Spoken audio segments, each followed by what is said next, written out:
informasi tersebut dan sudah disaring betul-betul apa yang akan disampaikan. Ya. Peran Kapolres Tabes ini sangat penting dalam manajemen hal tersebut. Ya. Dan yang terakhir, jangan lupa anggota selalu disentuh, ya, disentuh terus untuk supaya dia merasa we are watching you, kami mengawasi Anda, kami mengikuti Anda. Kami tidak lepas dari pengamatan terhadap kerja-kerja Anda.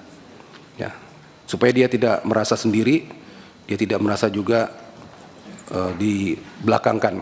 Kemudian yang paling akhir lagi, bela sungkawa kepada keluarga korban. Ya. Tolong dibantu Pak Kapolres. Siap. Ya, apapun kebutuhannya, ini sudah terjadi. Ya. Korban dibantu yang betul, masyarakat ditenangkan, kasih informasi yang benar. Jangan ada yang ditutup-tutupi, dibolak-balik. Ya. Kemudian anggota segera ditindak sesuai dengan ketentuan yang berlaku. Terima kasih Pak Ketua. Ya, itu dia Pak. Yang paling dua hal ya Pak ya, yang menjadi ramai sekarang. Pertama terkait isu bahwa malam itu tidak terjadi tawuran. Tadi Bapak sudah jelaskan. Tapi memang ada sumber yang mengatakan itu yang security dari apa itu Pak? Saya dengar di radio. Perumahan Paramount Pak. Ya, mungkin bisa dijelaskan Pak yang benar security. Jadi izin Bapak, ya. Ada penjelasan dari security, dua security Perumahan Paramount, yang menjelaskan seolah-olah memberikan kesaksian bahwa di depan Perumahan Paramount itu tidak ada tawuran. Kami sudah mengkonfirmasi kepada dua security yang dimaksud. Penjelasannya adalah security ini adalah office security Pak. Dia kerjanya pagi sampai sore. Jadi sore pulang, besok baru masuk lagi. Jadi malam itu dia pun tidak malam ada itu di dia tidak ada di tempat Pak. Okay. Jadi penjelasan dari yang bersangkutan betul ada pihak yang meminta keterangan terhadapnya. Namun kemudian ada dipotong penjelasannya Pak. Jadi saya betul menyampaikan bahwa tidak ada tawuran di depan Paramount. Sampai situ Pak. Ada penjelasan belakangnya menurut security yang dinas pada malam hari itu. Nah, jadi ini juga mungkin perlu kami sampaikan Pak bahwa pengertian saksi itu kan adalah orang yang melihat, mengetahui, merasakan sendiri. Jadi terhadap orang yang tidak melihat, orang yang tidak mengetahui, orang yang tidak merasakan, ya posisinya bukan saksi. Nah, itu juga yang terjadi kepada kedua security ini Pak. Security ini juga sudah memberikan kesaksian. Kami hadirkan di Polres hari Rabu tanggal 27 kemarin Pak. Ya. Pada saat rilis penanganan kasus ini. Yang kedua yang terpenting adalah tindakan terhadap pelaku penembakan. Karena yang bertanggung jawab ini kan siapa yang melakukan, orang yang melakukan penembakan. Tadi kan sudah dijelaskan ya bahwa sudah diproses secara hukum pidana, ya betul ya Pak ya. Dan dalam konteks etik juga sudah diproses. Orangnya sudah ditahan juga ya, pelakunya itu ya. Siap betul Pak. Ya, oke, ada lagi dari teman-teman berikutnya, Pak Hinca Panjaitan sebagai sesepuhnya Komisi 3 ini, silakan Pak. Terima kasih pimpinan dan anggota Komisi 3 yang saya hormati, Pak Kapolres dan seluruh jajaran Polres Semarang yang saya hormati. Pertama-tama saya dan terutama dari fraksi kami Partai Demokrat dan juga kawan-kawan sekira di Komisi 3 menyampaikan turut belasungkawa terhadap korban. Jadi tolong disampaikan Komisi 3 ikut belasungkawa dan mohon ini Pak Kapolres seperti disampaikan Pak Rikwanto tadi, didatangin, diajak bicara dan beri empati yang cukup kepada keluarga korban. Yang kedua, pada personil kita lah yang tadi oleh Pak Rikwanto disebut aksesif atau melampaui tindakan yang seharusnya tidak dilakukan. Ketiga, saya mengapresiasi dan menghormati setelah dijelaskan secara terbuka, kami ikuti begitu, dibandingkan kami ikuti informasi sejak beberapa hari lalu, ya kami kemarin tuh galau betul, informasinya benar atau tidak begitu. Hari ini setelah dijelaskan kita bisa dapat keseimbangan informasi itu. Nah, kami mengapresiasi, saya mengapresiasi karena nggak hanya di Semarang, di kota-kota besar lain, termasuk di Medan, tempat Pak Kapolres ini juga pernah di Medan. Siap. Situasi seperti ini mengganggu dan ya kadang mencekam bagi masyarakat kota itu sendiri. Saya bisa bayangkan apa yang terjadi di Semarang dan juga di kota-kota lain, khususnya juga di Medan. Dan kita melihat berseliweran itu di medsos, sajam-sajam yang sudah melampaui lah menurut saya ya, anak-anak muda kita yang melampaui jiwanya begitu, dan negara tidak boleh kalah terhadap soal ini. Oleh karena itu saya membaca dan memahaminya apa yang dilakukan teman-teman Polres Semarang untuk menjaga harkat tipmas kita itu. Hanya memang ada yang tadi eksesif, yang offside lah, melampaui garis batas yang seharusnya tidak dilampaui. Nah, saya kira teman-teman Propam sudah tahu tugasnya untuk ini dan kita punya sistem itu, dijalankan saja. Terakhir, karena ini sudah di Komisi 3, seperti juga disampaikan pimpinan, saya harap teman-teman kembali ke Semarang, kemudian konferensi pers lah, jelaskan kepada masyarakat di sana secara terbuka apa yang teman-teman jelaskan di sini.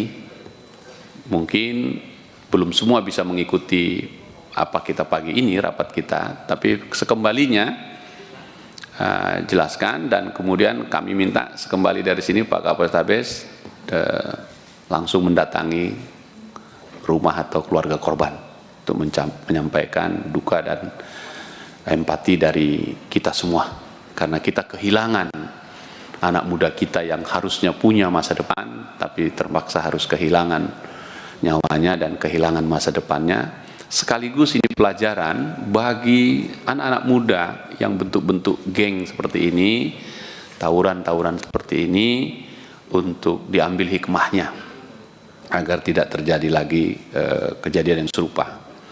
Plus, kalau boleh saya izin pimpinan, pengalaman Semarang ini tolong disampaikan kepada Polda dan Kapolri agar menjadi pengalaman berharga untuk Polrestabes lain.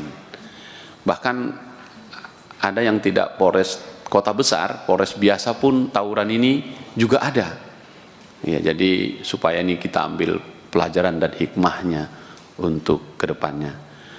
Saya kira itu saja pimpinan. Saya terima kasih teman-teman sudah hadir untuk menjelaskan ini Polres Semarang, dan silahkan dijalankan tugasnya mana yang memang sesuai aturan main di Polri. Teman-teman Propam, tegakkanlah aturannya sesuai dengan mekanisme yang berlaku. Itu saja pimpinan, terima kasih. Terima kasih Pak Hinca. Berikut Pak Rofikin, ini orang alumni Semarang nih Pak. Silakan Pak. Assalamualaikum warahmatullahi wabarakatuh. Yang saya hormati dan saya banggakan pimpinan Komisi 3 beserta seluruh anggota. Yang saya hormati Pak Kapolrestabes beserta seluruh jajaran. Saya tidak panjang lebar Pak. Yang pertama, kami beberapa hari ini memang mendapat informasi yang sumir. Jadi ada yang mengatakan bahwa penembakan ini karena senggol menyenggol mobil lah segala macam. Tapi tadi dengan penjelasan Pak Kapolrestabes saya kira ini sudah jelas. Sudah tidak perlu diperpanjang lebar lagi, bahwa memang tabayun kita di sini menghasilkan sesuatu yang positif kalau menurut saya. Yang kedua Pak Kapolrestabes, saya ini asli Kalimantan Selatan Pak, tapi saya tumbuh besar di Semarang. Jadi saya tahu Pak, nih gangster-gangster. Ini ada hukum sebab akibat Pak Kapolrestabes. Kenapa? Di Semarang itu Pak, sangat mudah untuk mendapatkan minuman keras. Congyang, Ciu, CS-nya itu dijual, bahkan lebih mudah mendapatkan itu daripada air mineral. Pengalaman saudara ya?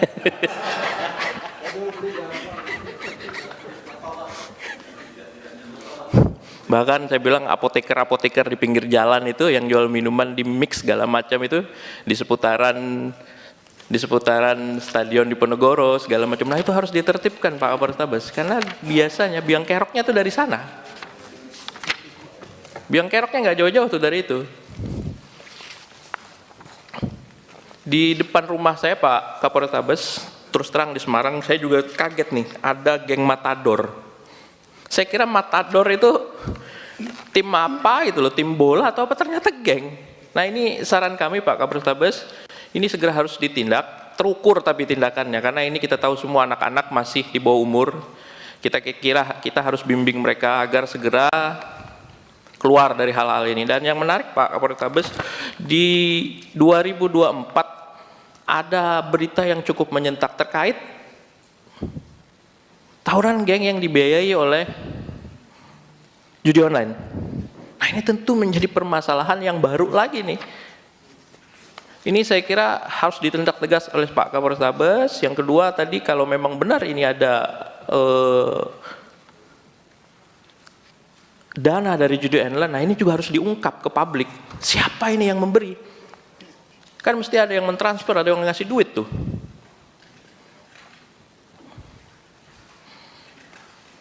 Yang ketiga Pak, yang ini yang terakhir,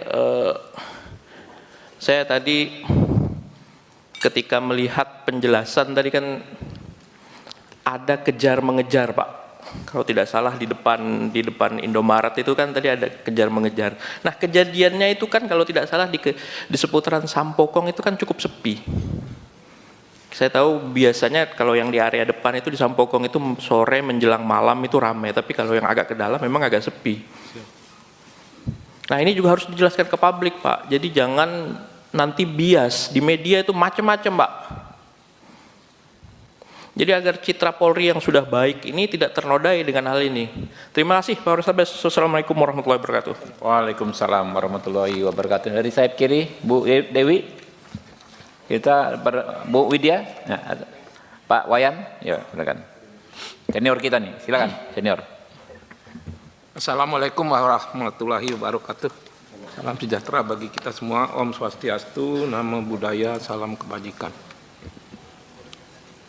Kalau boleh berkata jujur, dalam waktu pendek ini kita melihat dan menyaksikan mengunjungi Sumatera Barat, dan kali ini kita bertemu dengan kawan-kawan kepolisian Semarang ya. Pak Ketua, ada suasana yang luar biasa beda ketika kami bersama teman-teman di Sumatera Barat. Ketika ingin melihat kejadian, fakta-fakta tentang polisi tembak polisi.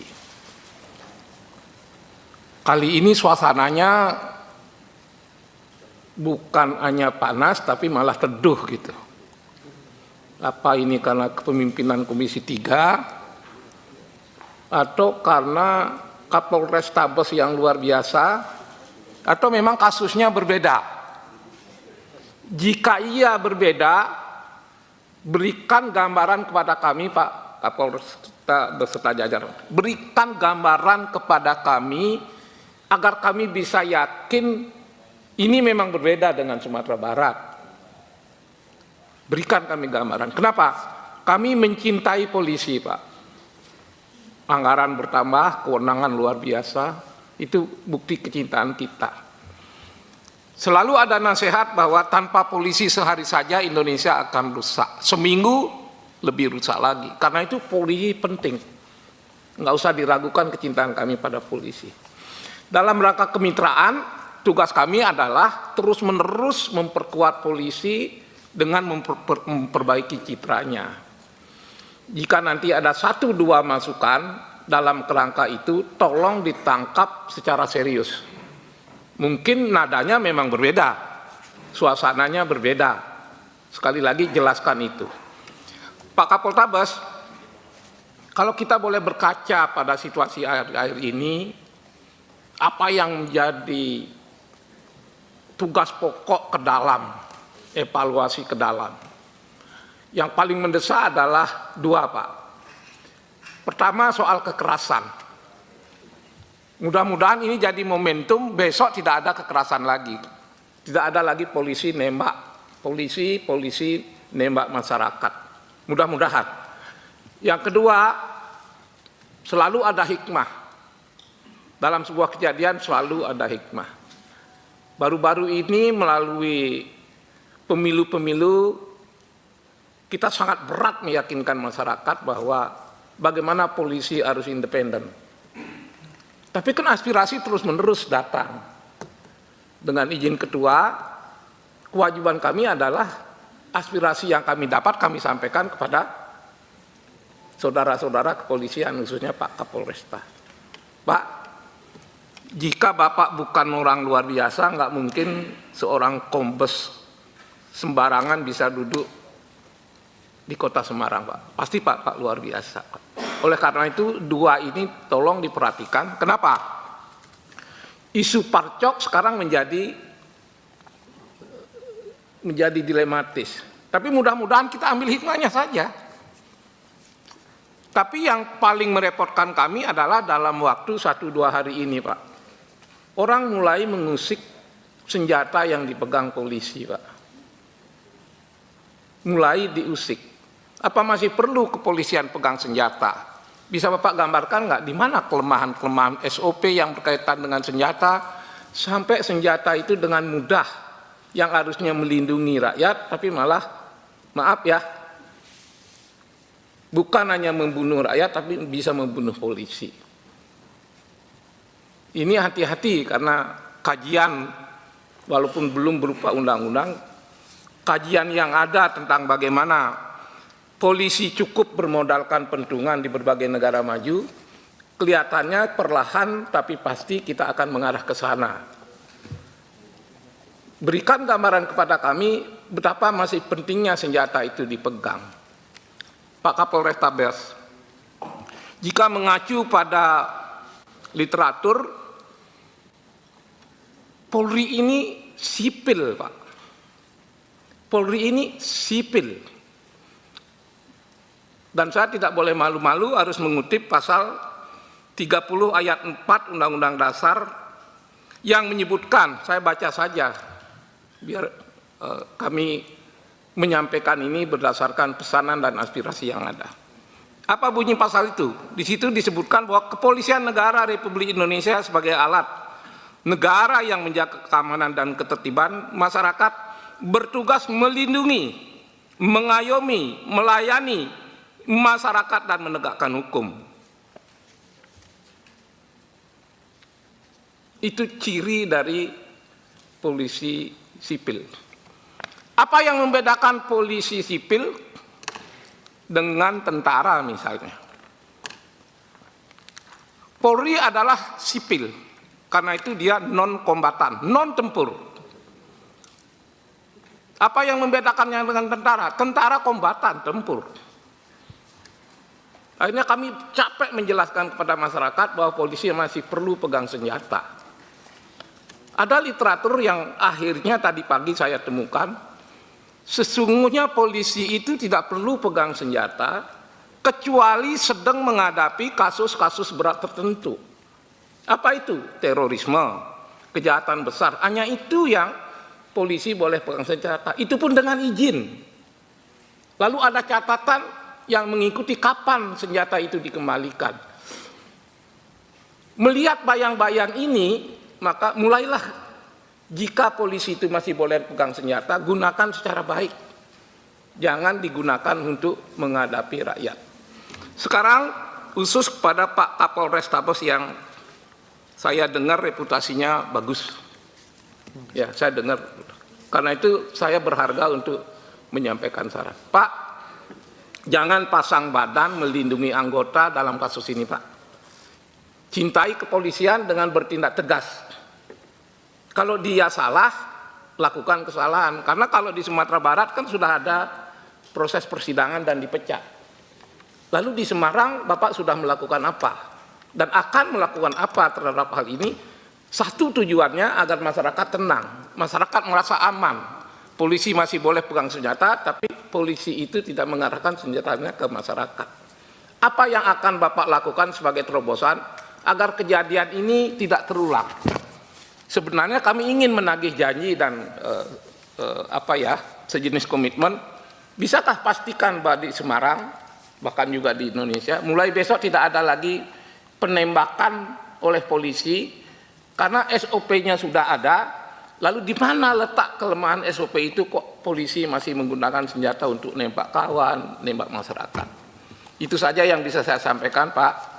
Mohon jawaban Bapak bisa menjawab pesan-pesan yang disampaikan ke masyarakat kepada kami. Sekali lagi, kita mitra, Pak, pasti saling menghargai, saling mendukung. Tapi di samping mitra, kami juga punya aspirasi yang harus kami sampaikan, dan Bapak harus dengan jiwa besar bisa menangkap ini. Bukan maksud menyerang Bapak, bukan menyerang kepolisian, tapi bagaimana momentum ini Bapak gunakan untuk memperbaiki kepolisian, agar tidak ada kekerasan lagi, agar tidak ada lagi polisi yang terpengaruh karena kegiatan-kegiatan politik.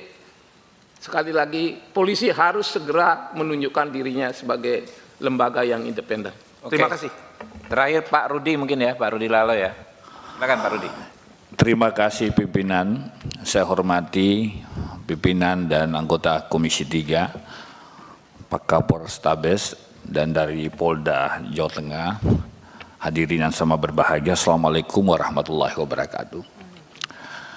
Yang pertama, saya merasa ya bangga menjadi bagian dari kepemimpinan Ketua Komisi kita, oleh karena setiap isu-isu yang menyita perhatian publik, langsung Komisi 3 reaktifnya dengan memanggil pihak-pihak yang lagi jadi bahan diskusi di tengah masyarakat. Termasuk hari ini adalah jajaran Polrestabes Semarang dan Polda Jawa Tengah. Kemarin Komisi 3 juga ke Sumatera Barat, Polda Sumatera Barat. Ini adalah bagian dari tanggung jawab moral kita selaku lembaga pengawasan yang senantiasa mengawasi kerja-kerja mitra Komisi 3. Terkait peristiwa di Semarang, Pak Kapolres, mohon ini catatan saja karena rekan Komisi 3 sudah banyak membahas, catatan saja. Yang pertama tentu pelaku ditindak tegas. Ya, ada sidang kode etik setelah pulang bapak-bapak, sidang kode etik. Setelah itu mungkin dibawa ke pengadilan, diproses hukum, ya, ditindak. Yang kedua, ini menjadi koreksi bersama kita. Betul Pak Wayan mengatakan mudah-mudahan ke depan tidak ada lagi peristiwa-peristiwa yang menghebohkan publik. Kita mau seperti itu. Ini dijadikan pembelajaran bersama, koreksi bersama kita. Termasuk mungkin evaluasi penggunaan senjata api, khususnya di jajaran Polrestabes Semarang. Nanti akan kami sampaikan nanti pada saat rapat kerja atau monitoring evaluasi dengan jajaran Mabes Polri. Karena kalau perlu anak buah Bapak di Semarang itu dites kejiwaan, ya.